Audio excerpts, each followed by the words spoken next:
नमस्कार स्टूडेंट। हम लोग पढ़ रहे थे न्यायपालिका, और न्यायपालिका में अभी तक हम लोग 2 लेक्चर कवर कर चुके हैं, और 2 लेक्चर में हम लोगों ने पढ़ा था अभी तक जो सुप्रीम कोर्ट के न्यायाधीश होते हैं उनके हटाने की प्रक्रिया क्या है, यहाँ तक हमने देखा। और इसके साथ साथ हमने तदर्थ न्यायाधीश और कार्यकारी मुख्य न्यायाधीश तक कवर किया था पिछले वाले लेक्चर में। तो उसी के आगे ये वाला लेक्चर हमारा कंटिन्यू होगा। लेक्चर 3 है ये। तो इसमें हम लोग बात करते हैं, जैसे मैंने आपको बताया कि जो सुप्रीम कोर्ट में जो कोरम होता है, अगर वो अधूरा है तो तदर्थ न्यायाधीशों की नियुक्ति राष्ट्रपति के सलाह से सीजेआई के द्वारा किया जाता है, ठीक है। और कोरम डिफाइन नहीं है, सुप्रीम कोर्ट का कितना कोरम होना चाहिए, तो डिपेंड करता है सुप्रीम कोर्ट के मामलों की प्रकृति कैसी है, उस पर निर्भर करता है कोरम, ठीक है। तो कोरम कितना होगा ये डिपेंड करेगा सुप्रीम कोर्ट के मामले की प्रकृति कैसी है। कोरम सुप्रीम कोर्ट के मामलों की प्रकृति पर निर्भर करता है, प्रकृति पर निर्भर करता है।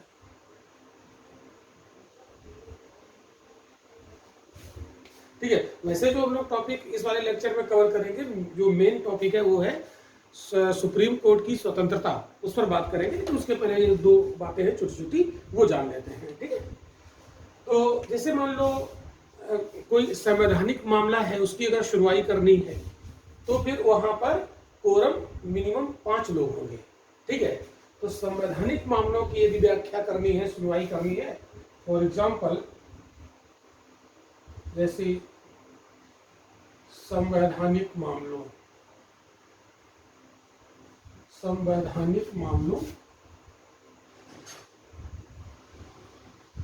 की सुनवाई के लिए कोरम होता है 5 सदस्य,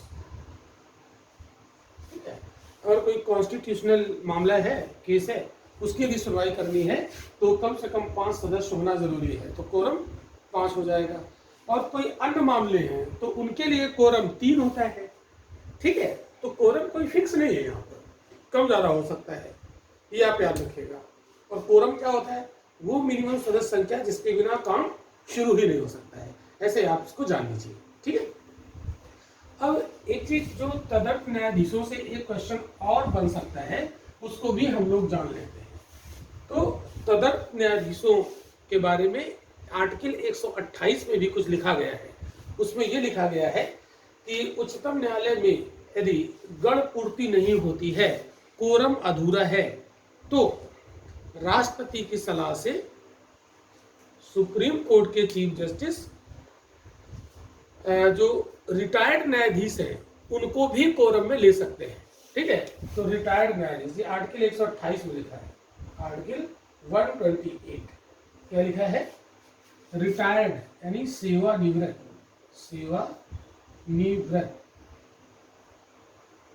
न्यायाधीशों को भी शामिल किया जा सकता है, भी तदर्थ न्यायाधीश के रूप में, तदर्थ न्यायाधीशों के रूप में नियुक्त किया जा सकता है,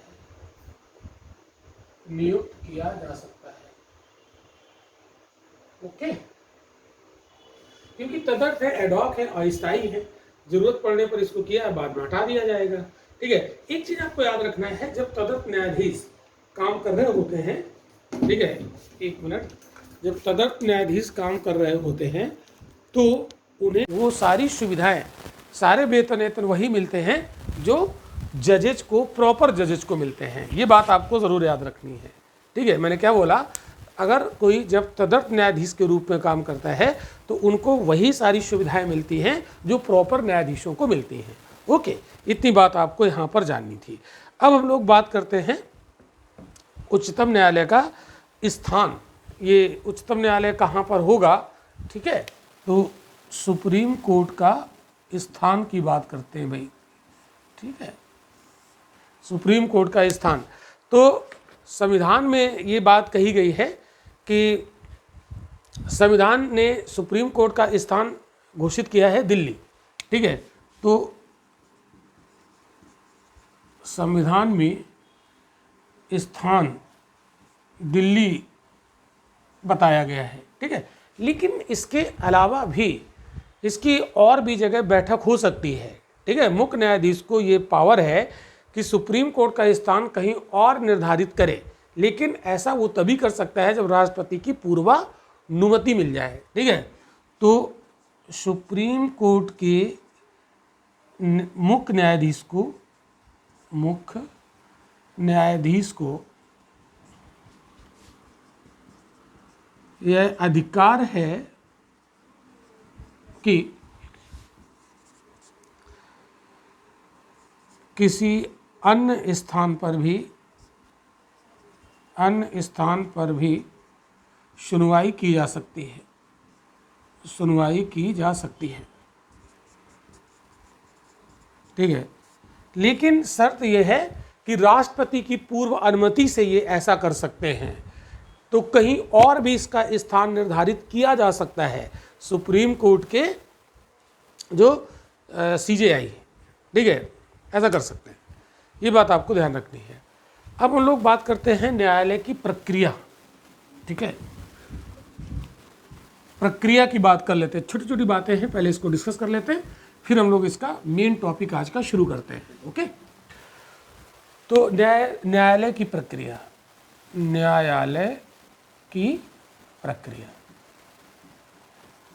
एक मिनट में ज़रा देख लेता हूँ, जो लोग हमारे एप्लीकेशन पर लाइव देख रहे हैं उनसे मैं ज़रा पूछ लूँ। हाँ, जो लोग लाइव हैं एप्लीकेशन पर वो लोग ज़रा बताएं मेरी आवाज़ सही आ रही है, वीडियो की क्लैरिटी सही है।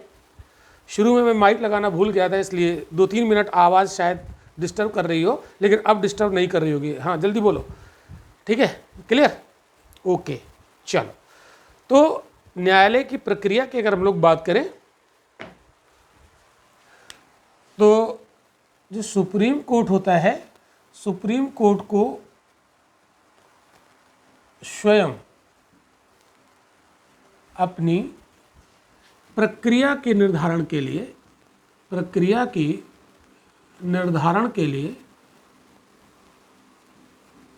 नियम बनाने का राइट है, नियम बनाने का अधिकार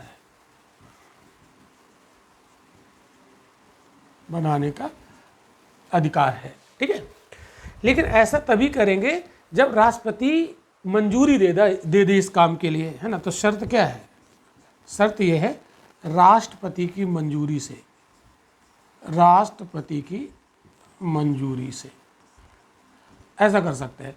तो आपको ये प्रीलिम में क्वेश्चन फंसा सकता है, ऐसा ऑप्शन दे देगा, ये बता देगा कि सुप्रीम कोर्ट की प्रक्रिया का निर्धारण करने के लिए नियम बनाने की शक्ति संसद को है। जी नहीं, संसद को नहीं है।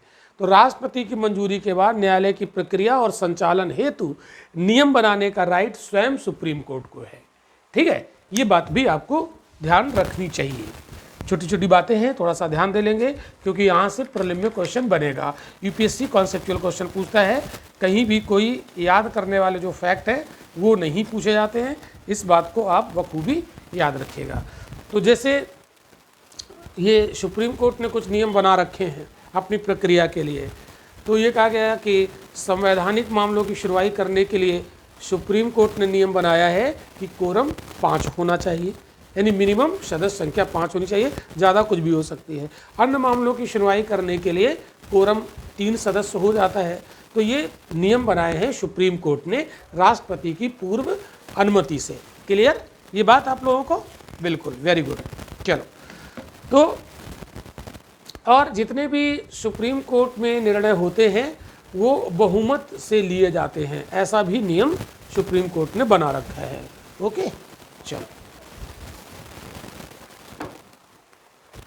अब हम लोग मेन टॉपिक आज का शुरू करते हैं, सुप्रीम कोर्ट की स्वतंत्रता। इस पर बात करेंगे और ये बेहद इंपॉर्टेंट है प्रीलिम और मेंस दोनों के लिए।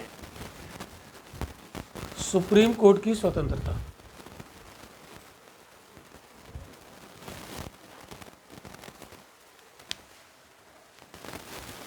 सुप्रीम कोर्ट की स्वतंत्रता।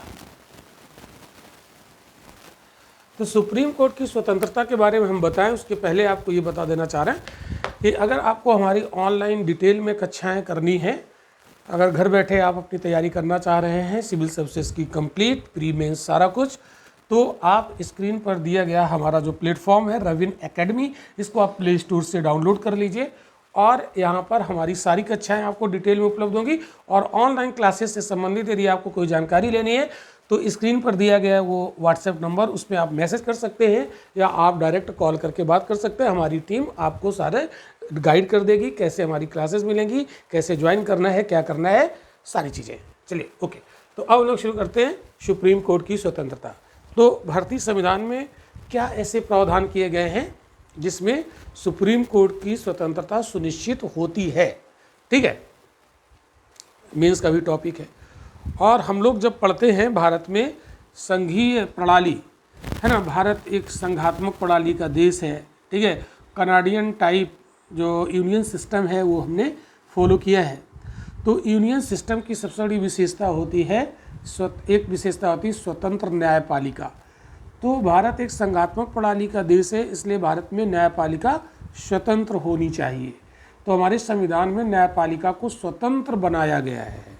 स्वतंत्र का मतलब हुआ कि न्यायपालिका जब अपना कोई काम करेगी, यानी सुप्रीम कोर्ट जब अपना काम करेगा, तो इसके ऊपर ना तो कोई पार्लियामेंट यानी विधायिका का दबाव होगा और ना ही कार्यपालिका का दबाव होगा, ठीक है। तो हमें यहाँ पर इस टॉपिक में ये देखना होगा जो हम पढ़ने जा रहे हैं सुप्रीम कोर्ट की स्वतंत्रता, उसमें हम ये पढ़ने जा रहे हैं कि कहाँ कहाँ पर संविधान ने सुप्रीम कोर्ट को स्वतंत्र बनाया है, ये चीज़ें हम लोग देखेंगे। तो लगभग यहाँ पर 8-10 पॉइंट आपको यहाँ पर ध्यान रखने हैं, प्रीलिम के लिए भी और मेंस के लिए भी, उन्हीं को हम यहाँ पर डिटेल में विश्लेषण करने वाले हैं, ठीक है।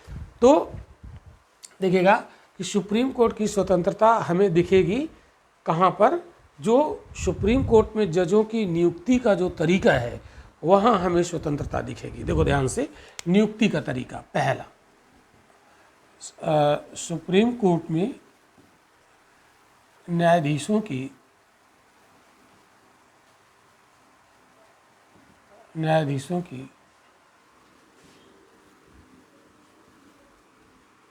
नियुक्ति का तरीका।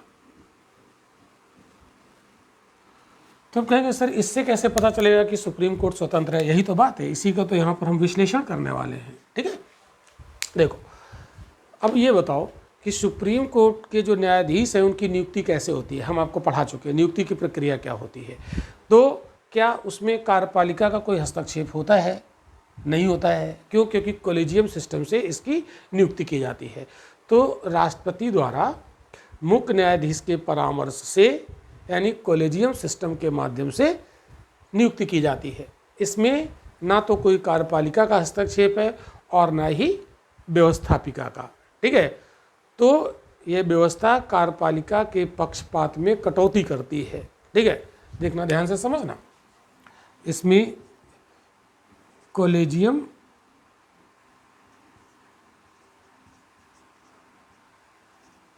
प्रणाली के तहत राष्ट्रपति द्वारा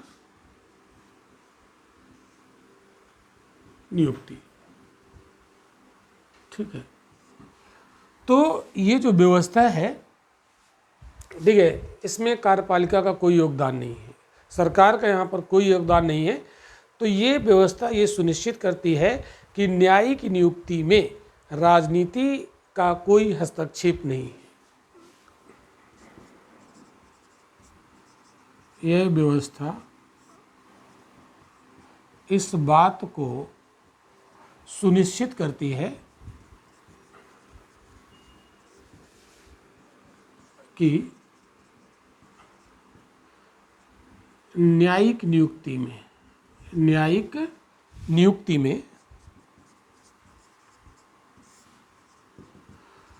राजनीतिक हस्तक्षेप नहीं है, राजनीतिक हस्तक्षेप नहीं है। मतलब कार्यपालिका का यहाँ पर मतलब जो मंत्री वगैरह हैं उनका कोई यहाँ पर हस्तक्षेप नहीं है। मतलब कार्यपालिका के पक्षपात में कटौती करती है। कार्यपालिका यहाँ पर कोई रिकमेंडेशन नहीं करेगी कि आप किसको अपॉइंट करें, किसको अपॉइंट ना करें। ठीक है। अब आप कहेंगे सर राष्ट्रपति तो अपॉइंट करते हैं, तो राष्ट्रपति तो कार्यपालिका है। ठीक है, राष्ट्रपति क्या है? कार्यपालिका। क्योंकि भारत में जो कार्यपालिका है उसके कॉन्स्टिट्यूशनल हेड कौन होते हैं? राष्ट्रपति। तो राष्ट्रपति अपनी मर्जी से थोड़ी ना करते हैं। कॉलेजियम जो सलाह देंगे, कॉलेजियम की सलाह मानना राष्ट्रपति के लिए बाध्यता होगी। इसका मतलब राष्ट्रपति अपनी मर्जी से और इसको नियुक्त नहीं कर सकते हैं, है ना। इसका मतलब है कि राष्ट्रपति की मर्जी तो कुछ होती नहीं है। प्रधानमंत्री राष्ट्रपति से कह सकते थे कि आप इन्हें नियुक्त करो, ठीक है, या इन्हें नियुक्त ना करो। तो यहाँ पर ना तो प्रधानमंत्री की चलेगी, ना कार्यपालिका की चलेगी, किसी की नहीं चलेगी। इनका एक कॉलेजियम होता है, उस कॉलेजियम की सलाह से राष्ट्रपति नियुक्त करेंगे। तो अगर मान लो यहाँ पर राजनीतिक हस्तक्षेप होता न्यायिक नियुक्तियों में, तो जानते हो कार्यपालिका न्यायाधीशों को जानते हो क्या लालच दे सकती थी कि किसी व्यक्ति को ये कह देती कि हमारे अनुसार आपको डिसीजन देने हैं, ठीक है, क्योंकि हम आपकी नियुक्ति करवा देंगे, और अगर आपने हमारे अनुसार डिसीजन नहीं दिया तो फिर आपको हम यहाँ पर नियुक्त नहीं कराएंगे। तो सरकार किसी को लालच देकर, है ना, सुप्रीम कोर्ट में नियुक्तियों की लालच देकर काम नहीं करवा सकती है। या मान लो अपना आदमी सरकार ने यानी कार्यपालिका ने नियुक्त कर दिया वहाँ पर, ठीक है, तो फिर वो जज सरकार का ही पक्ष लेगा, सरकार के दबाव में ही काम करेगा। तो नियुक्तियों में सरकार का हस्तक्षेप अर्थात कार्यपालिका का हस्तक्षेप यहाँ पर किया ही नहीं गया है। इसलिए कार्यपालिका का दबाव न्यायपालिका पर बिल्कुल नहीं होता है। ठीक है, अर्थात हम ये कह सकते हैं ये प्रावधान इस तरीके से किया गया है जिससे कार्यपालिका किसी जज को नियुक्ति की लालच देकर अपने अनुसार निर्णय नहीं दिलवा सकती। अर्थात सुप्रीम कोर्ट स्वतंत्रता पूर्वक निर्णय कर सकता है। क्लियर हो गई बात? चलो, वेरी गुड। अब हम लोग बात करते हैं दूसरा प्रोविजन जहां पर न्यायिक स्वतंत्रता दिखती है। दूसरा प्रोविजन जैसे कार्यपालिका की कार्यकाल की सुरक्षा। कार्यकाल की सुरक्षा किसके कार्यकाल की सुरक्षा? न्यायाधीशों के कार्यकाल की सुरक्षा। तो आपको बताया गया कि मैं पढ़ा चुका हूं कि न्यायाधीशों का कार्यकाल क्या होता है। तो न्यायाधीशों का कार्यकाल कोई फिक्स नहीं होता है, पहली बात, ठीक है। कार्यकाल फिक्स नहीं होता। संविधान में ये प्रावधान है कि कुछ फिक्स है ही नहीं। तो जब कार्यकाल फिक्स नहीं होता है, ठीक है, तो इसको डरने की ज़रूरत नहीं है, ठीक है। हाँ, ये जरूर है कि 65 साल तक कार्य करेंगे, 65 वर्ष तक कार्य करेंगे, ठीक है। तो अगर किसी को न्यायाधीश नियुक्त कर दिया गया तो ये नहीं है कि 2 साल में 3 साल में हटा दिया जाएगा, ऐसा तो कोई प्रावधान है नहीं। हाँ, तब तक कार्य करेगा जब तक कि वो 65 वर्ष की उम्र पूरी नहीं कर लेता है। तो इनको किसी से डरने की ज़रूरत नहीं है, कार्यपालिका से डरने की ज़रूरत नहीं है कि हमें हटा दिया जाएगा कल को। अगर कार्यपालिका इनसे नाराज़ भी होती है कि हम तुम्हें हटवा देंगे, तो हटाने की प्रक्रिया काफ़ी टफ है, ठीक है। आपको बताया था कि सुप्रीम कोर्ट के न्यायाधीशों को कैसे हटाया जाता है। तो हटाने की जो प्रक्रिया संबंधी जो नियम है वो संसद बनाती है, ठीक है। तो संसद ने जो न्यायाधीश जांच अधिनियम 1968 पारित किया था, उसमें प्रक्रिया निर्धारित कर दी कि उनको एक निर्धारित प्रक्रिया के तहत ही हटाया जा सकता है। तो उनके हटाए जाने का प्रस्ताव पहले संसद में लाया जाएगा, ठीक है। और जिस सदन में लाया जाएगा, है ना, जैसे मान लो लोकसभा लाया गया तो 100 सदस्य पहले उसमें हस्ताक्षर करें हटाए जाने के प्रस्ताव पर, या राज्यसभा में लाया जाएगा तो 50 सदस्य उससे सहमत हो, फिर वो आएगा, ठीक है। फिर जो पीठासीन अधिकारी होता है वो उसकी जांच कराएगा, ठीक है। फिर जांच कमेटी बिठाई जाएगी। जांच कमेटी में जो लोग होते हैं वो सीजेआई होता है, या सुप्रीम कोर्ट का जज होता है, हाई कोर्ट किसी हाई कोर्ट का चीफ जस्टिस होता है, ठीक है, और कोई विधि विशेषज्ञ उसमें शामिल होता है। तो सरकार का यहाँ कोई रोल नहीं है, ठीक है। फिर वो समिति जब ये डिसाइड कर देगी कि हाँ इनके ऊपर लगाया गया आरोप सही है, तब फिर संसद में विशेष बहुमत से हटाए जाने का प्रस्ताव पास होगा, दोनों सदनों से विशेष बहुमत से पास होगा, तो तब कहीं जाकर राष्ट्रपति उसे हटा पाएंगे। तो इनके हटाने की प्रक्रिया बहुत जटिल है। हटाने की प्रक्रिया में कार्यपालिका का कोई रोल नहीं, कार्यपालिका का कोई रोल नहीं, ठीक है, कोई रोल नहीं है। तो इसका मतलब है कि सुप्रीम कोर्ट को कार्यपालिका से बिल्कुल नहीं डरना है। तो कार्यपालिका से सुरक्षा दी गई है। कार्यपालिका इनके मामले ना तो नियुक्ति में कोई हस्तक्षेप कर सकती है और ना इनके हटाने में कोई हस्तक्षेप कर सकती है। इसका मतलब है कि कार्यपालिका न्यायपालिका को किसी मामले में दबाव नहीं डाल सकती है, ठीक है। अगर ऐसा प्रोविज़न ना होता तो फिर न्यायपालिका स्वतंत्र रूप से कार्य नहीं कर पाती। तो इतनी स्वतंत्रता होने के बाद भी कभी कभी दबाव में आ जाती है। हकीकत की जब अगर हम लोग बात करें, ये तो हम सैद्धांतिक बातें कर रहे हैं, ठीक है। खैर, तो एक ये तरीका है संविधान में। और संविधान में सुप्रीम कोर्ट को स्वतंत्रता कहाँ दिखती है, हाँ, और कौन से ऐसे प्रोविज़न है जहाँ पर इनको स्वतंत्रता दिखती है सुप्रीम कोर्ट, माननीय सुप्रीम कोर्ट को, ठीक है। तो निश्चित सेवा शर्तें, तीसरा निश्चित सेवा शर्तें।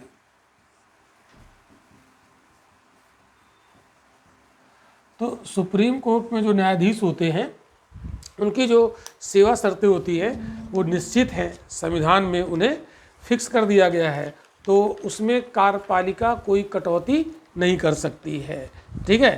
तो निश्चित सेवा शर्तों की अगर हम लोग बात करें तो संविधान में न्यायाधीशों के लिए सेवा शर्तें निर्धारित कर दी गई हैं। संविधान में न्यायाधीशों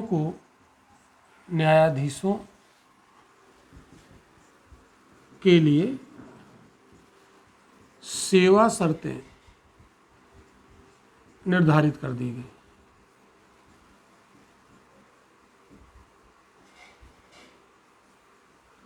जब संविधान में निर्धारित कर दी गई हैं और जो कार्यपालिका होती है वो संविधान में छेड़छाड़ कर नहीं सकती है, तो इनकी सेवा शर्तों में कोई भी कटौती नहीं होगी, ठीक है। किसी भी प्रकार का बदलाव नहीं होगा, किसी भी प्रकार का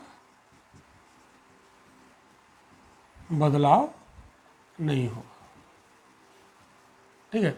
जैसे हम लोग देखते हैं कि जैसे कोई मान लीजिए आईएएस ऑफिसर है, ठीक है, ये बेचारा बड़ा दबाव में रहता है, लगता है कि इसके पास बहुत पावर है, लेकिन एक मंत्री इनको फ़ोन करके इनकी ऐसी तैसी कर देता है और धमकी देता है कि तुम हमारा काम करो, ठीक है, नहीं तो हम तुम्हें यहाँ से ट्रांसफ़र कर देंगे, ठीक है।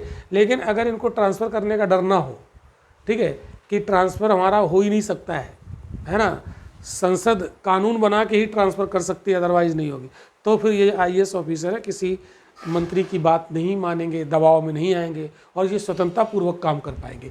लेकिन ऐसा है नहीं। लेकिन न्यायपालिका जो है, इसके जो मेंबर्स होते हैं, जो न्यायाधीश होते हैं, इनकी सेवा शर्तें संविधान में फिक्स कर दी गई हैं, संविधान के द्वारा निर्धारित कर दी गई हैं। तो इसलिए कार्यपालिका विधायिका इन्हें कोई बदल नहीं सकता है, ठीक है।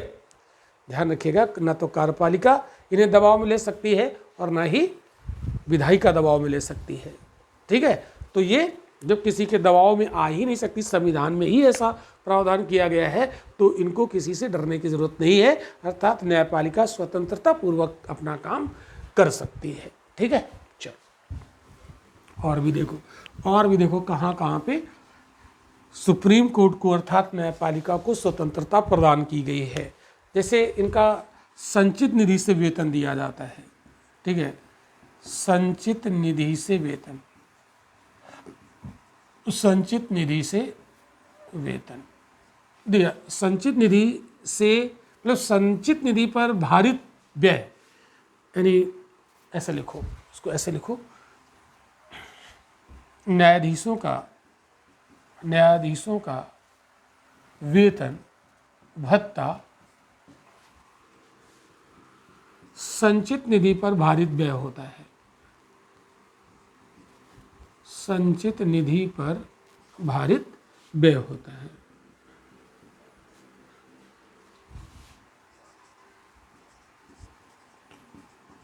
भारित व्यय होता है। तो आपको बताया गया कि जो व्यय संचित निधि पर भारित होते हैं उसमें कार्यपालिका कुछ नहीं कर सकती है।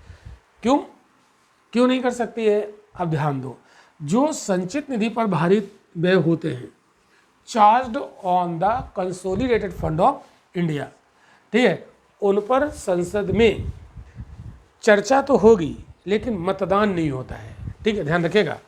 तो जो संचित निधि पर भारित व्यय होते हैं इन पर संसद में चर्चा तो होगी लेकिन मतदान नहीं होता। ये अपने आप में क्वेश्चन है, ध्यान रखिएगा, मतदान नहीं होता। कभी कभी अगर क्वेश्चन पूछ दिया जाए कि संचित निधि पर भारित व्यय का मतलब क्या है, तो उसका मतलब यही है, ठीक है। अब देखो, अब जैसे मान लो कि सपोज दैट जितने भी संचित निधि पर भारित व्यय है उनकी जो सैलरी है, ठीक है, तो जो सैलरी है जजेज की, है ना, तो जो भी सैलरी है इनकी, है ना, 2 लाख 5 लाख जो भी है, ठीक है, ये मतलब हम ऐसे ही उदाहरण ले रहे हैं, ठीक है। माना कि सैलरी 2 लाख प्रति माह है, ठीक है, तो ये कहाँ से दी जाएगी? संचित निधि से। तो ये मान लो संचित निधि, तो संचित, जब हमने आपको बजट पढ़ाया था याद करो, संचित निधि से जो पैसा निकाला जाता है सरकार खर्च करती है उसकी 2 कैटेगरी होती है, ठीक है। एक होता है संचित निधि पर भारित व्यय, तो जो संचित निधि पर भारित व्यय होता है उस पर मतदान नहीं होता, चर्चा तो हो सकती है। तो मान लो इनकी सैलरी निकालने के लिए यहाँ से दी जाएगी, इनकी सैलरी कहाँ से दी जाएगी? संचित निधि से दी जाएगी। तो संचित निधि से जब दी जाएगी तो जैसे मान लो संसद में ये मामला रखा गया कि इनकी सैलरी दी जाए कि ना दी जाए, तो चर्चा तो होगी कि इतनी ज़्यादा क्यों है या ऐसे क्यों है, ये सब चर्चा होगी, लेकिन मतदान नहीं होगा। अगर मतदान होता तो जानते हो क्या होता? ध्यान से समझना, अगर मतदान होता तो क्या होता? अगर मतदान होता तो क्या होता, इसको समझो। ये समझ लिया तो सब कुछ समझ गए। जैसे मान लो लोकसभा में मतदान होता तो लोकसभा में जो सरकार होती है उसका बहुमत होता है लोकसभा में, और अगर यहाँ पर मतदान होता और सरकार एंटी हो जाती कि इनका वेतन रोकना है, तो जानते हो क्या होता?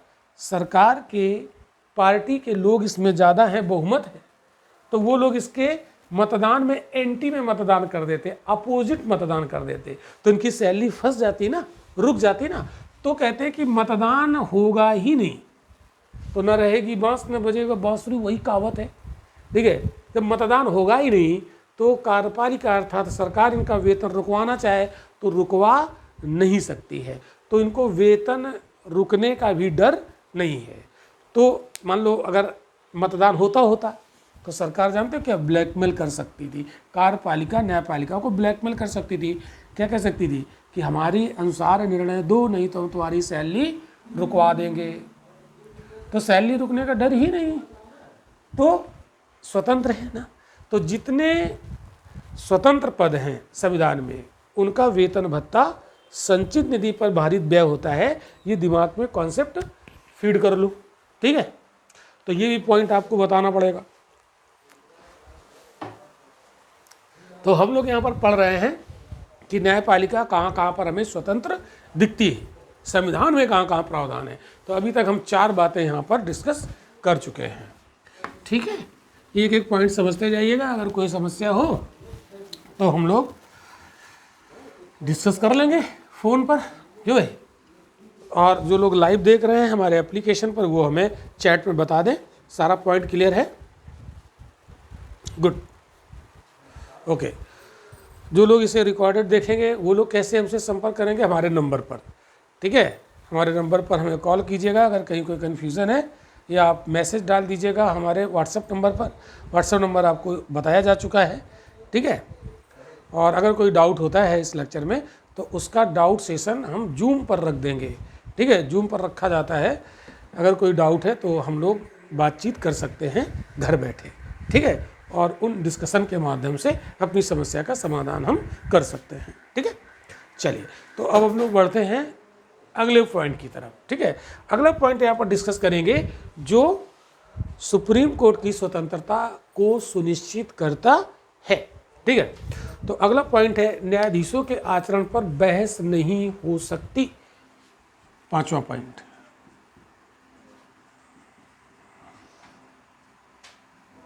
न्यायाधीशों के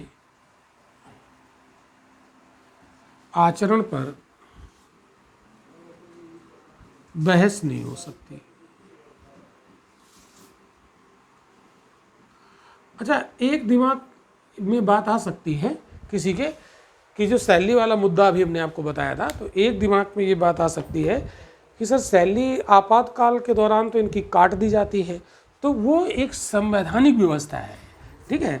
अगर फाइनेंशियल इमरजेंसी लगा है तो फिर इनकी सैलरी उस समय कट की जाती है। वो एक विशेष सिचुएशन है, वो एक कॉन्स्टिट्यूशनल प्रोविज़न है, ठीक है। कार्यपालिका वहाँ पर सैलरी कट नहीं करेगी इनकी, ये बात आपको याद रखना है, ठीक है। तो चलिए अब हम लोग इस पॉइंट को डिस्कस करते हैं। देखो, एक चीज़ आपको दिमाग में याद रखना है कि जितने भी सुप्रीम कोर्ट के जजेज होते हैं, या मतलब न्यायपालिका में जो भी जजेज होते हैं, उनके आचरण को लेकर, ठीक है, ना तो संसद में और ना किसी राज्य के विधानमंडल में कोई उनके आचरण को लेकर बहस नहीं होगी कि इनका आचरण खराब है, ये गलत कर रहे हैं, ऐसा कर रहे हैं, वैसा कर रहे हैं। ये इनको डर नहीं है। क्यों? क्योंकि संविधान ने प्रावधान कर दिया है कि आप जो भी काम कर रहे हैं, आपकी उसमें कोई भी चर्चा, आपके आचरण पर कोई भी प्रश्न चिन्ह पार्लियामेंट में नहीं उठाया जाएगा, ना किसी राज्य के लेजिस्लेचर में, विधानमंडल में उठाया जाएगा, सिवाय महाभियोग जैसी प्रक्रिया के तहत ही आपके ऊपर प्रश्न चिन्ह लगाया जा सकता है कि आपने संविधान का उल्लंघन किया है, ठीक है। तो महाभियोग जैसी प्रक्रिया, महाभियोग तो होता नहीं है इनके लिए, महाभियोग जैसी प्रक्रिया के अलावा वो भी तो वो संविधान में उल्लिखित है, ठीक है, इनके आचरण पर कोई बहस नहीं होगी। तो ये पॉइंट आप फटाफट नोट कर लोगे कि इनके आचरण पर न तो संसद में और न ही राज्य विधानमंडल में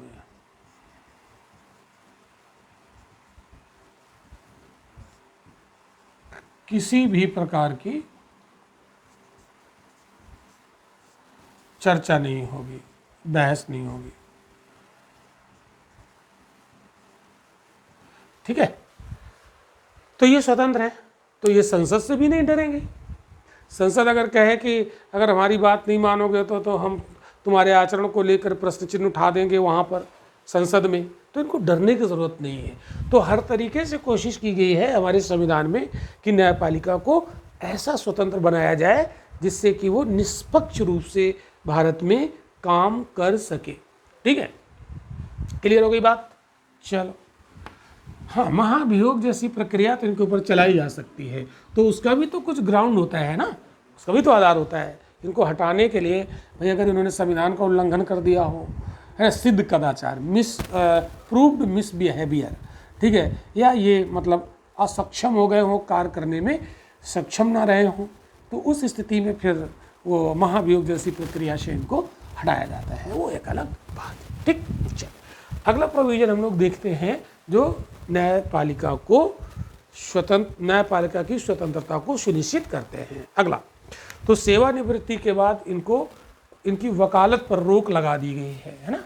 तो जो भी हो, पांचवा छठवां जो भी है देख लीजिएगा, ठीक है, नंबरिंग आप कर लीजिएगा। तो सेवानिवृत्ति के पश्चात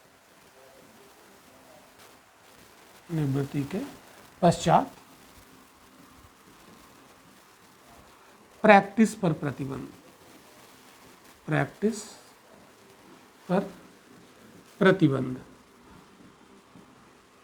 ठीक है। तो जब सुप्रीम कोर्ट में कोई काम कर लेगा कोई जज, है ना, एक बार सुप्रीम कोर्ट में आपने काम कर लिया एज अ जज, और फिर जब वहाँ से आप 65 साल के बाद सेवानिवृत्त हो जाएंगे तो आप कहीं भी प्रैक्टिस नहीं कर पाएंगे। मतलब आप यहाँ से रिटायर हुए सीधे स्वर्ग चले जाएंगे, यहाँ रहेंगे ही नहीं, मतलब यहाँ कहीं काम ही नहीं करेंगे। ना तो आप सुप्रीम कोर्ट में वकालत कर सकते हो, ना आप हाई कोर्ट में वकालत कर सकते हो, ना किसी ट्रिब्यूनल में आपको शामिल किया जाएगा। ठीक है, क्लियर? किसी भी प्राधिकरण में भी आप काम नहीं कर सकते हो। ठीक है, तो भारत में कहीं भी किसी न्यायालय या प्राधिकरण में कार्य करने की स्वतंत्रता इनको नहीं है। अब कहेंगे सर इससे कैसे इनकी स्वतंत्रता सुनिश्चित होती है? तो देखो, अगर मान लो एक पल के लिए कि सेवानिवृत्ति के पश्चात इनको प्रैक्टिस करने पर प्रतिबंध ना होता, मान लो थोड़ी देर के लिए प्रतिबंध ना होता तो क्या होता? ना होता तो फिर क्या होता? तो होता वही जो मंजूर खुदा होता। क्यों भाई? ऐसा नहीं है। तब क्या होता? देखो, तब होता ये, कार्यपालिका इनको लालच दे सकती थी। कार्यपालिका इनको क्या दे सकती थी? लालच दे सकती थी। क्या लालच दे सकती थी? कि देखो भाई, हमारी बात मानो, ठीक है, हमारी बात मानो तो हमारे अनुसार आपको काम करना है। क्यों? क्योंकि 65 साल के बाद आप मर तो जाओगे नहीं, 65 साल के बाद यहाँ से रिटायर हो जाओगे, तो हम ही तुम्हें कहीं अच्छी जगह पर अपॉइंट करेंगे। ठीक है, तो इनको ये लालच दे सकती कार्यपालिका, इसलिए ये लालच दे ही ना, इसलिए वो स्टेप ही खत्म कर दिया गया। ठीक है, तो सेवानिवृत्ति के पश्चात जो प्रैक्टिस करने पर प्रतिबंध लगाया गया है, तो ऐसा यह सुनिश्चित करने के लिए किया गया है कि वह निर्णय देते समय भविष्य का ध्यान ना रखे। क्यों? क्योंकि को लालच दे दिया कि आज निर्णय मेरे फेवर में करो, भविष्य में हम तुम्हें कुछ अच्छा कर देंगे तुम्हारे लिए। तो इनको भविष्य की चिंता ही नहीं। मान लो अगर किसी को नौकरी करनी ही नहीं है तो कोई व्यक्ति उसको नौकरी का लालच दे के काम नहीं करवा सकता। वो कहता हमको करनी ही नहीं, तो चाहे तो तुम लालच दो। तो इनको लालच दे ही नहीं जा सकता है, क्योंकि इनका स्कोप ही खत्म है यहाँ के बाद। तो 65 साल के बाद जब सुप्रीम कोर्ट से ये निकलेंगे तो सीधे स्वर्ग चले जाएंगे। ठीक है भाई, चल। लेकिन बहुत ऐसे आयोग बनते हैं, ठीक है, बहुत सारे ऐसे कमीशन बनते हैं, उनका इन्हें हेड बना दिया जाता है। तो कहने के लिए तो यहाँ पर ये है कि वकालत पर प्रतिबंध लगाया गया है, अन्य चीज़ों पर तो प्रतिबंध नहीं लगाया गया है। तो आप एक सुझाव दे सकते हैं कि यहाँ पर सिर्फ प्रैक्टिस करने पर प्रतिबंध लगाया गया है, लेकिन किसी आयोग का इन्हें अध्यक्ष तो बनाया जा सकता है रिटायरमेंट के बाद। आपने सुनते हैं कि बहुत सारे आयोग बने जिसमें फला न्यायमूर्ति, फला जस्टिस को अध्यक्ष बनाया गया। तो सरकार इनको वहाँ तो लालच दे सकती है ना, कार्यपालिका, कि कहेगी कि भाई हम एक आयोग बनाएंगे, उसमें हम आपको अध्यक्ष बना देंगे। तो कोई भी प्रतिबंध, मतलब हर जगह प्रतिबंध होना चाहिए। मतलब 65 साल के बाद सुप्रीम कोर्ट से निकल के आएंगे तो आपका इस धरती पर कोई ज़रूरत नहीं है, आप सीधे स्वर्ग जाइए। ठीक है, तो इन्हें किसी प्रकार का लालच नहीं दिया जा सकता था। तो ये आप एक सुझाव दे सकते हो कि सुप्रीम कोर्ट की स्वतंत्रता और अच्छे से सुनिश्चित हो सकती थी यदि सुप्रीम कोर्ट के न्यायाधीश को रिटायर होने के बाद किसी भी जगह अपॉइंटमेंट को रिस्ट्रिक्टेड कर दिया गया होता तो। क्लियर ये चीज़? चल अगला हम लोग देखते हैं। तो तो आगे हम लोग और देखते हैं, और भी पॉइंट हम लोग यहाँ पर डिस्कस करते हैं। ठीक है, जैसे एक चीज़ है कि सुप्रीम कोर्ट एक अभिलेख न्यायालय होता है। ठीक है, कोर्ट ऑफ रिकॉर्ड। अगला, सुप्रीम कोर्ट एक अभिलेखी न्यायालय होता है, कोर्ट ऑफ रिकॉर्ड, अभिलेखी न्यायालय।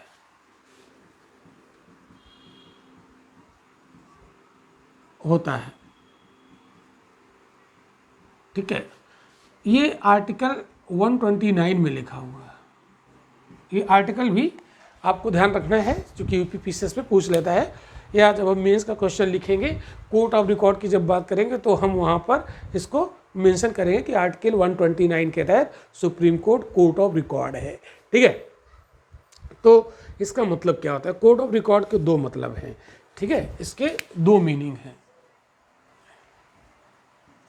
इसका अर्थ क्या है कि सुप्रीम कोर्ट के द्वारा जो भी डिसीजन दिए जाते हैं उनको एक जगह सुरक्षित किया जाता है एक रिकॉर्ड के रूप में, इसी को कहते हैं कोर्ट ऑफ रिकॉर्ड। ठीक है, तो सुप्रीम कोर्ट के द्वारा दिए गए निर्णयों को रिकॉर्ड के रूप में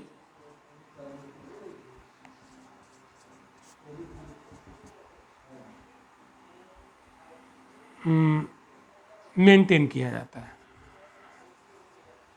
यानी सुरक्षित रखा जाता है, सुरक्षित रखा जाता है। इसका मतलब क्या हुआ? अरे इसका मतलब सीधा सीधा है कि जो सुप्रीम कोर्ट ने निर्णय दिया उसको एक रिटन में, है ना, आजकल जैसा भी डिजिटली, जैसा भी आजकल जो टेक्नोलॉजी है उसको रिकॉर्ड के रूप में रखा जाता है। मतलब किस टाइम पर, किस मामले पर क्या डिसीजन सुप्रीम कोर्ट ने दिया था, ये लिखित रूप में। जैसे आप देखते हैं कि पुराने ज़माने में जो हमारे सरकार होती थी, मतलब जो राजा होते थे, ठीक है, वो कोई डिसीजन अपना देते थे तो अभिलेख में लिखवा देते थे, तो वो आज भी रिकॉर्ड के रूप में हमें मिलते हैं। मतलब वो ऐसी जगह लिखवा देते थे कि वो नष्ट हो ही नहीं सकता है। ठीक है, तो ऐसे ही सुप्रीम कोर्ट के जो निर्णय होते हैं बड़े इंपॉर्टेंट होते हैं और इनको सुरक्षित रखा जाता है रिकॉर्ड के रूप में। और भारत में जितनी भी संस्थाएं हैं, ठीक है, मतलब जो भी भारत में संस्थाएं हैं, है ना, वो इनके इन निर्णय को मानने के लिए लागू, मतलब मानने के लिए बाध्य होंगे। अगर इनके निर्णय का कोई उल्लंघन करता है तो उसको कहते हैं न्यायालय की अवमानना, कोर्ट ऑफ कंटेम्प्ट। क्या बोलते हैं? Court of contempt. ठीक है, तो अगर इनके द्वारा दिए गए निर्णय का अगर कोई उल्लंघन करता है तो उसको बोलेंगे कोर्ट ऑफ कंटेम्प्ट, यानी न्यायालय के निर्णयों की क्या बोलेंगे? अवमानना। और अगर कोई इनके निर्णयों की अवमानना करता है तो सुप्रीम कोर्ट उसे दंडित करने की शक्ति रखता है। ठीक है, तो यदि कोई इनके निर्णयों की अवमानना करता है, अवमानना करता है, तो सुप्रीम कोर्ट अर्थात जो न्यायपालिका है उसे दंडित करने की शक्ति रखता है, करने की शक्ति रखता है। ठीक है, तो इसके दो मीनिंग हैं। तो ये वाला यूपीपीसीएस में क्वेश्चन पूछा गया था, ये वाला, इधर वाला। ठीक है, कि क्या अभिप्राय है। तो इससे सुप्रीम कोर्ट की स्वतंत्रता कैसे पता चलती है? ठीक है, मतलब इनको कोई डर नहीं है सुप्रीम कोर्ट को, जो हमने निर्णय दिया वो सभी को मानना पड़ेगा। अब ये कोई नहीं कह सकता कार्यपालिका कि नहीं हम निर्णय नहीं मानेंगे, विधायिका कहे नहीं हम निर्णय नहीं मानेंगे, तो कहते निर्णय नहीं मानोगे तो तुम्हें दंडित कर देंगे, पनिशमेंट देंगे।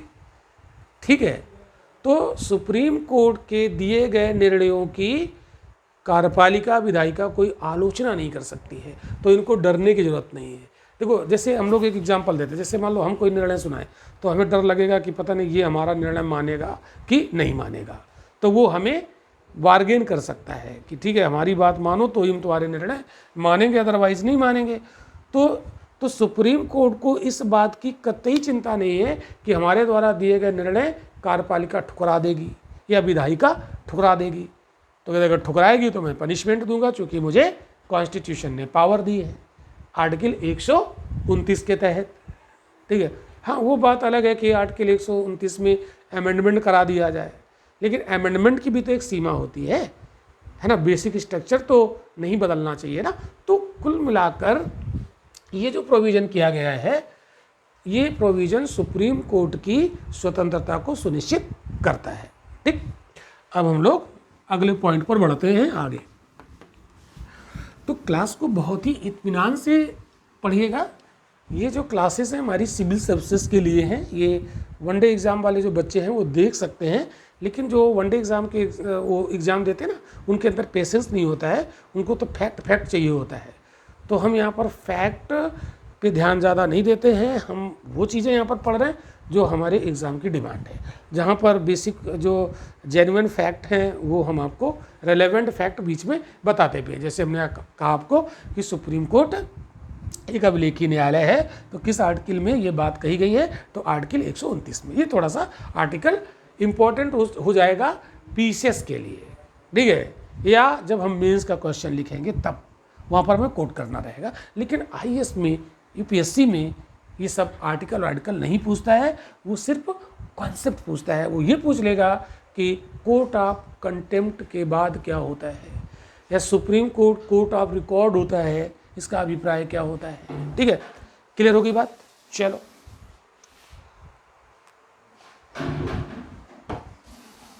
तो दिमाग में याद रखो, सुप्रीम कोर्ट के द्वारा दिया गया निर्णय, फैसला, इसकी कोई आलोचना नहीं करेगा, मानना पड़ेगा। ठीक है, नहीं मानेंगे तो प्रॉब्लम हो जाएगी। क्लियर। अब नेक्स्ट जो प्रोविज़न हम लोग देखते हैं वो भी इसको कैसे स्वतंत्र बनाता है। तो सुप्रीम कोर्ट को अपना स्टाफ नियुक्त करने की आज़ादी है। सुप्रीम कोर्ट को अपना स्टाफ नियुक्त करने की स्वतंत्रता, नियुक्त करने की स्वतंत्रता। क्लियर। तो सुप्रीम कोर्ट में जो भी कर्मचारी वगैरह हैं, ठीक है, उनको ये स्वयं नियुक्त कर सकता है, किसी का हस्तक्षेप नहीं होगा। तो भारत के जो मुख्य न्यायाधीश हैं उनको बिना कार्यकारी के, यानी जो कार्यपालिका के बिना हस्तक्षेप के उन्हें अपने कर्मचारियों को, अधिकारियों को नियुक्त करने का अधिकार है। ठीक है, तो इन्हें मतलब किसी भी प्रकार से कोई कार्यपालिका विधायिका इस मामले में भी हस्तक्षेप नहीं करेगी। ठीक है, तो तभी तो ये स्वतंत्रता पूर्वक काम कर पाएगी, जब कोई हस्तक्षेप नहीं होगा। क्लियर। तो ये पॉइंट आप लोग नोट कर लीजिएगा। भारत के मुख्य न्यायाधीश, ठीक है, भारत के मुख्य न्यायाधीश को बिना कार्यकारी के हस्तक्षेप, है ना, यानी कार्यपालिका के हस्तक्षेप के बिना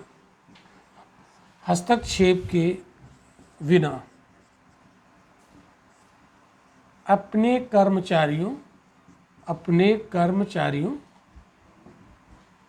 की नियुक्ति का अधिकार है, नियुक्ति का अधिकार है।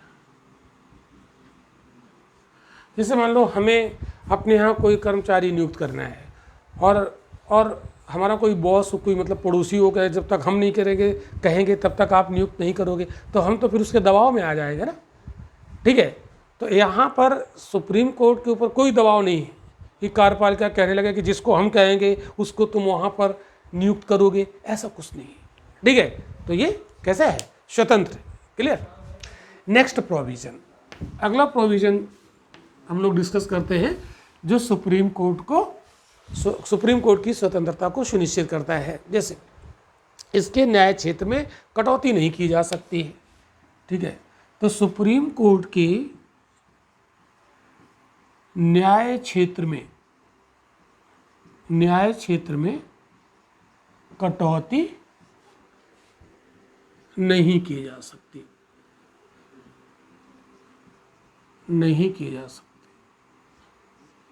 ठीक है, तो कोई डर ही नहीं है। ठीक है, कहने का मतलब ये है कि ना तो विधायिका ना कार्यपालिका ये नहीं कह सकते कि आपका न्याय क्षेत्र मतलब अब आपका न्याय क्षेत्र कम किया जा रहा है। मतलब न्याय क्षेत्र का मतलब हुआ कि आप इन मामलों पर डिसीजन देंगे, इन मामलों पर अब नहीं देंगे। कटौती नहीं कर सकते, कटौती नहीं कर सकते, किसी हालत में वृद्धि कर सकते हैं। मतलब संसद इनके न्याय क्षेत्र में वृद्धि तो कर सकती है लेकिन कटौती नहीं कर सकती है, तो इसको कोई टेंशन ही नहीं है ना। माननीय जो हमारी जो न्यायपालिका है उसको कोई टेंशन ही नहीं है कि हमारे कोई न्याय क्षेत्र कम कर देगा, हमारी शक्तियों को कोई कम कर देगा, है ना। अगर मान लो ये राइट होता कम करने का तो इसको बार्गेन कर सकते थे ना कि मेरी बात मानो, मेरे अनुसार काम करो, नहीं तो हम तुम्हारे न्याय क्षेत्र कम कर देंगे। तो ऐसा तो है नहीं। ठीक है, क्लियर। तो अब ये पॉइंट लिख लीजिएगा, संसद को सुप्रीम कोर्ट के न्याय क्षेत्र एवं शक्तियों में कटौती का अधिकार नहीं। संसद को सुप्रीम कोर्ट के न्याय क्षेत्र एवं शक्तियों में कटौती का अधिकार नहीं है, में कटौती का अधिकार नहीं, अधिकार नहीं। ठीक है, तो डर ही नहीं, आप हमारी शक्तियों को काट ही नहीं सकते। हाँ, हालांकि वृद्धि कर सकती है। ठीक है, तो हालांकि वृद्धि कर सकती है।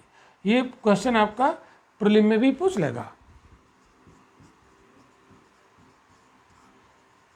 पीटी में क्वेश्चन ये इस तरीके से बना देगा। पीटी में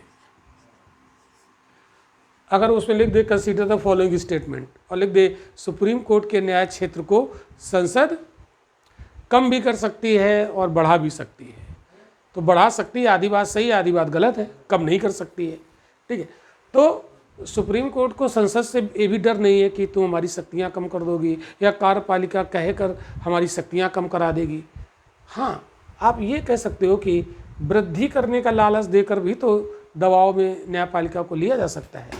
तो देखो, हमें हमारी शक्तियाँ कम ना हो, हमें डर नहीं, बढ़ें चाहे ना बढ़ें, तो यहाँ पर स्कोप कम है। शक्तियों में वृद्धि करके सुप्रीम कोर्ट को दबाव में लेना, मतलब शक्तियों के वृद्धि का लालच देकर सुप्रीम कोर्ट को दबाव में लेना आसान बात नहीं है। क्यों? क्योंकि संविधान भी तो है ना। अगर शक्तियों की वृद्धि का लालच देकर सुप्रीम कोर्ट को प्रेशर में लिया जाएगा, सुप्रीम कोर्ट को लालच में लिया जाएगा, तो इसका मतलब फिर उस जज ने संविधान का उल्लंघन कर दिया। और तो संविधान के प्रति निष्ठा की शपथ, श्रद्धा की शपथ लेते हैं, तो फिर संविधान के उल्लंघन के मामले में इन्हें हटा नहीं दिया जाएगा। तो ये भी तो डरेंगे, है ना, ये भी तो डरेंगे। तो विधायिका शक्ति के वृद्धि का लालच देकर सुप्रीम कोर्ट को अपने अनुसार काम नहीं करवा सकती है। ठीक है, क्लियर। चल अगला प्रोविजन, बहुत सारे ढेर सारे प्रोविजन यहाँ पर। तो जब ये क्वेश्चन मेंस में लिखने के लिए आ जाए कि भारतीय संविधान सुप्रीम कोर्ट की स्वतंत्रता को किस प्रकार सुनिश्चित करता है, इसकी व्याख्या कीजिए या इसकी आलोचनात्मक व्याख्या कीजिए, इसकी समीक्षा कीजिए। इस तरीके के जो क्वेश्चंस आते हैं वो आप कैसे लिखोगे। तो अगर आपको ये चीज़ें पता होंगी, आपको जब नॉलेज होगा कि हाँ वो कौन कौन से प्रोविज़न हैं, तो वो जब आपके दिमाग पे सारे पॉइंट होंगे, तो पॉइंट आपके दिमाग पे कब होंगे? जब आप लेक्चर को एक बार सही से देखोगे, इसका सारे पॉइंट आप अपनी नोटबुक में नोट कर लोगे, फिर आप कॉन्फिडेंस के साथ बोल सकते हो हाँ ये प्रोविज़न किए गए हैं। तो पहले आपके दिमाग में बातें होनी चाहिए, नॉलेज होना चाहिए, तब आप क्वेश्चन को तोड़ पाओगे। इसीलिए पहले प्रीलिम की तैयारी इसलिए कराई जाती है क्योंकि आप बेसिक कॉन्सेप्ट आपका बहुत अच्छा हो, ठीक है, और फिर उसी कॉन्सेप्ट के ऊपर हम मेंस की इमारत खड़ी कर ले जाएंगे। ठीक है, तो न्यू पहले आपकी स्ट्रांग होनी चाहिए। तो इस लेक्चर में जो हम आपको पढ़ा रहे हैं, इसमें हम आपको प्री और बेसिक बहुत अच्छा कराएंगे और इसके बाद एडवांस स्टडी हम लोग मेंस वाले बैच में करेंगे। तो मेंस की कक्षाएं आपको हमारे एप्लीकेशन पर मिलेंगी, रवीन एकेडमी के एप्लीकेशन पर। ठीक है, तो अब हम लोग और क्या क्या प्रोविज़न है ज़रा और सोचते हैं। ठीक है, कार्यपालिका से पृथकता। ठीक है, अगला प्रोविज़न यानी न्यायपालिका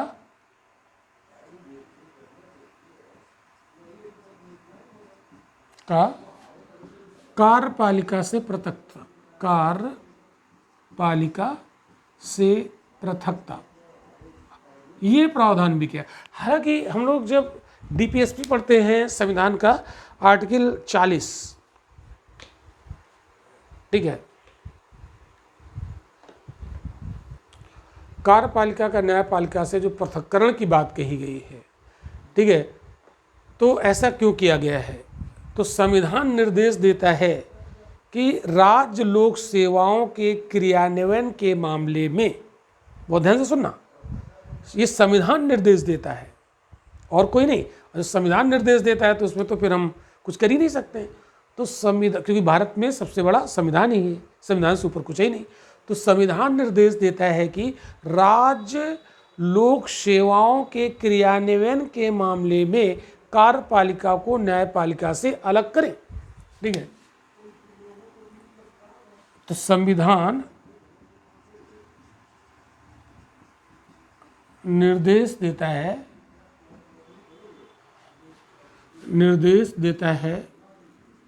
कि राज्य राज्य लोक सेवाओं के क्रियान्वयन में, एग्जीक्यूशन करने में, क्रियान्वयन करने में, मतलब कार्यपालिका का, मतलब यहाँ पर कोई हस्तक्षेप नहीं होना चाहिए। कार्यपालिका को न्यायपालिका से अलग करें, कार्यपालिका को न्यायपालिका से अलग करें।